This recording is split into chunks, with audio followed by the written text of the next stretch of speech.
This presentation is about plans for a new nursery and children's centre, as well as new social rent homes at the Cheyne site in the south of the borough. The council has appointed House Tompkins as architects for the Cheyne project and will be working together with planning consultants Litchfields. This is the second round of consultation, which has considered comments and feedback from round one. We want to hear your views on the new proposals which have taken direction from the feedback to date. The purpose of this presentation is to present the feedback from round one and show how the proposal has evolved since. The goals and principles which underpin the brief of this project are set out on this slide. Firstly, the Council's commitment to provide a new and expanded state-of-the-art nursery and children's centre to serve local families via the new integrated family hub model. Secondly, the Council's commitment to deliver new homes in the borough which will be social rent homes targeted for families and households from a range of age groups. These will be predominantly 2- and 3-bed family homes to meet the needs of the 2,100 people on the waiting list. Finally, there is an overall commitment to a high standard of design, safety and sustainability. Thank you to everyone who provided feedback on the first round of consultation. This includes all local residents and businesses, parents and staff of the nursery and children's centre, individuals who signed both petitions received by the Council, and the ward councillors. We have considered your comments and feedback to shape the design proposals. This slide summarises the key themes that emerged from the first round of consultation. These were a strong support for the nursery and children's centre, an objection to the housing and/or the height, preference that the height should be lower to reflect the surrounding properties, concerns regarding the impact on Westfield Park, particularly the playground, concerns about the impact to the existing residents from construction, and concerns about the noise and traffic arising from the new development. The following slides will show how this feedback has shaped the design to date. A report summarising the feedback received in more detail is available on the Council's consultation website. This slide is a reminder of the existing context around the site, which is made up of Westfield Park to the south and a series of residential properties to the north, ranging from sheltered accommodation to terraces of houses and flats. There is also a medical centre on the intersection of Kings Road and Tetcott Road. This slide looks more specifically at Westfield Park, with some key views within. The map on the right shows the site boundary in relation to the park. It is next to, but not within the park, and the ground floor footprint will be contained within this boundary. The park landscape will be protected during construction. The next few slides are a reminder of the RBKC priorities for this project, and this slide focuses on how the project will integrate into the local area, helping make the borough an improved place to live, work and learn. These priorities are more focused on the key aims of the design, particularly the delivery of a high-quality design, including the careful and safe design of the children's centre and nursery, as well as contributing to the sustainability targets. This slide sets out a timeline giving an overview of the process and provides further detail on the work undertaken to date. The first capacity options and research for what could be achieved on this site were started in 2019. There was then a pause during the pandemic. A period of concept research then started in late 2020 that continued on from previous research. We are now in the design process and consultation stage and are on the second of 3 consultation rounds. A target planning submission date will follow these 3 rounds, and a series of more detailed consultation workshops with parents and the local community will look at the internal design of the nursery and children's centre. The construction stage is targeted to begin in the summer of 2022. The next few slides draw out the key themes of feedback received at round 1. And this slide reflects on the objections received by a majority of respondents to the height options previously presented. You said, there are concerns over the height of the previous proposal in round 1 and it would be too crowded for the area and space. The majority would like to see lower heights than the 5, 6 or 7 stories previously shown. and if it must be built, then it should be the height of the surrounding buildings and no higher. We have listened to your feedback and have sought to balance this with the pressing need for homes in the borough. This has resulted in the number of homes proposed on the site reducing to 9 and the height reducing to ground plus 3 stories, a total of 4 stories high. This would equate to 34 residents. The diagram in the centre shows the new proposed height in relation to the surrounding buildings. The new 4-storey proposal is within the maximum number of stories of the surrounding buildings. See the diagram above, which illustrates the surrounding building heights. At round 1, concern was raised that the development would lead to the loss of the existing children's playground in the park. We confirm that the proposed ground floor footprint will be within the existing site boundary, outlined in red on the plan. The existing children's playground is shown on dark green, and this will not be encroached on by the proposals. The design team has carefully been considering the relationship of the proposed scheme and its effect on views to the park and any overshadowing it may cause. We have sought to minimise these, particularly through the positioning of the taller parts of the building between the gap in between the existing properties on Thorndyke Close to maintain their views out to the park. Any overshadowing is minimal due to the orientation of the building and the park being to the south.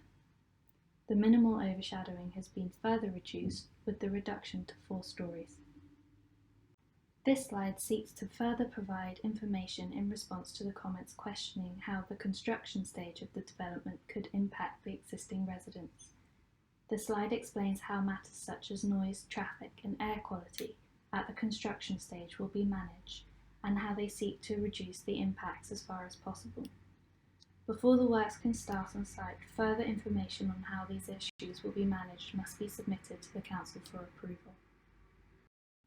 Respondents also raised reservations about living next to the new scheme and raised concerns about issues such as the impact on daylight and sunlight to existing properties and the increased traffic and noise levels from the new residents and facilities. This slide explains how these issues are currently being considered and assessed by the design team as part of the design process, and explains how these will be reported as part of the planning application. These technical reports will be submitted as part of the planning application alongside a suite of other technical and design documents. These will be published for public view and comment on the Council's planning webpage at that time and will be reviewed by the RBKC planning officers and technical specialists as part of the process for making a decision on the application. These drawings show the internal arrangement and the split between the 3 uses of the proposed building. The nursery is shown in pink, the children's centre in yellow, and the residential in blue. It's important that the children's spaces are physically and visually separate from any residential accommodation. This has been done by careful planning of layouts and obstruction of any potential lines of sight between the 2. You can see from the plans below that the nursery is solely on the ground floor, with the children's centre split between the ground and the first floor. The first floor also has 1 3-bedroom wheelchair apartment. The remaining 2 floors above are flats varying from 1-bedroom to 3-bedroom units. The table on the top right of the page gives a more detailed breakdown of the new homes proposed. Turning to how the scheme can tie into the existing context, the development looks to improve the public routes into Westville Park as part of its design. Currently, there is a 2-pronged access through Thorndyke Close on the east and the west side. We are working with the landscape architects on ways to improve these routes, using a combination of hard and soft landscaping to bring the qualities of the park through to Thorndyke Close. These improvements will also include external lighting to help with the safety of the space. It is important to say that any additional lighting will be introduced whilst making sure to avoid any negative impacts to wildlife and local residents.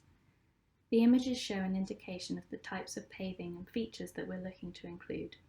We would welcome your views on the design aspirations for this area as part of the feedback provided. This slide explains more about the proposed landscaping and outdoor spaces within the proposal. There is a concern in the feedback that the existing nursery play space will be taken away. The new nursery play space will be re-provided and improved. See location A on the plan. To improve on the existing setup, The Children's Centre will have a separate dedicated play space which is marked as Location B. This improves on the existing provision which currently has to be carefully timetabled between the two uses. The proposal will allow more flexibility and autonomy to both the nursery and children's centre. Along the bottom of the page are several examples of the sorts of materials and planting that could be used for these spaces, focusing on natural materials and encouraging forest school principles. In the bottom right corner is a sketch of the activity island imagined for the oval space in the nursery courtyard. When thinking about the materials and the look and feel of the proposal, we started by observing the local area of Lots Village.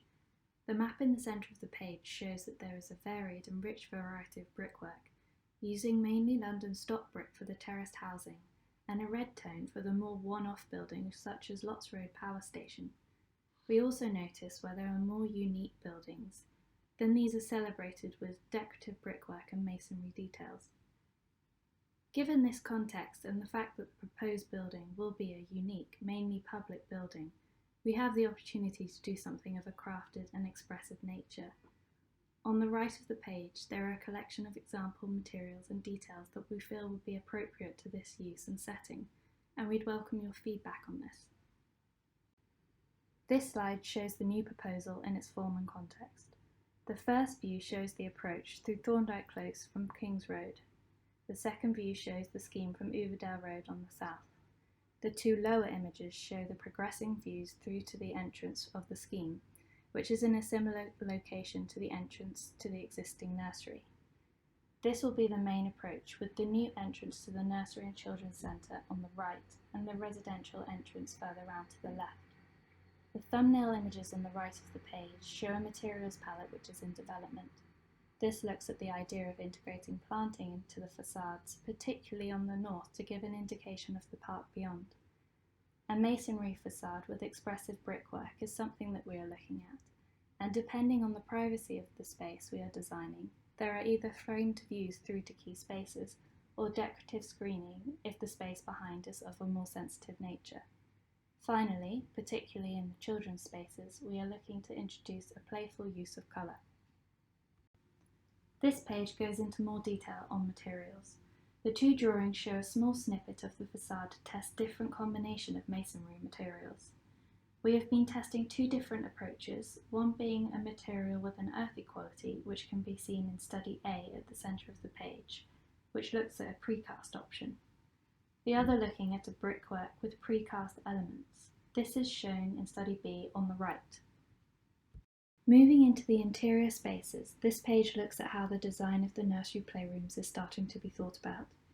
Each will have direct access and views into the central courtyard play space. The images on the right illustrate this. The collection of example images on the left show how we intend the spaces to be designed sensitively for children, with windows, fittings and furniture at low level. There are multiple points of daylight with views out and roof lights to each classroom.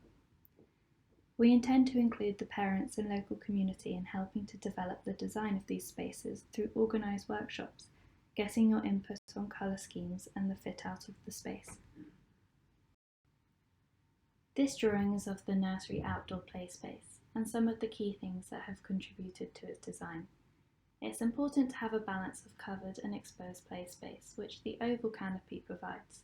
This also gives the opportunity to grow a tree through the opening, which not only will contribute to the natural design of the space, but will further help block views from the residential flats.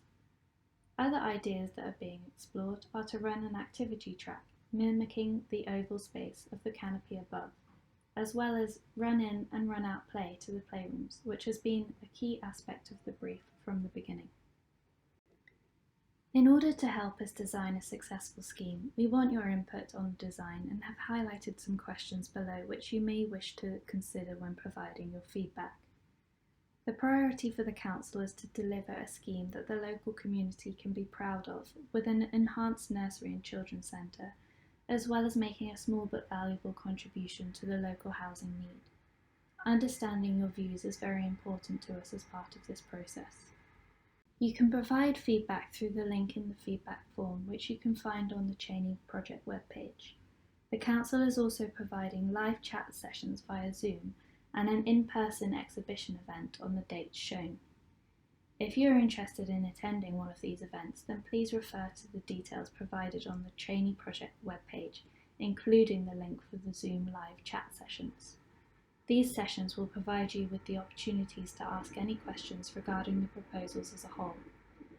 If you would like to speak to the project team, request hard copies of the consultation material, or need support in a different language, please email newhomesinquiries@rbkc.gov.uk or call 077 39 317294 between 9 a.m. and 5 p.m. Thank you for taking the time to listen to this presentation, and we look forward to receiving your feedback.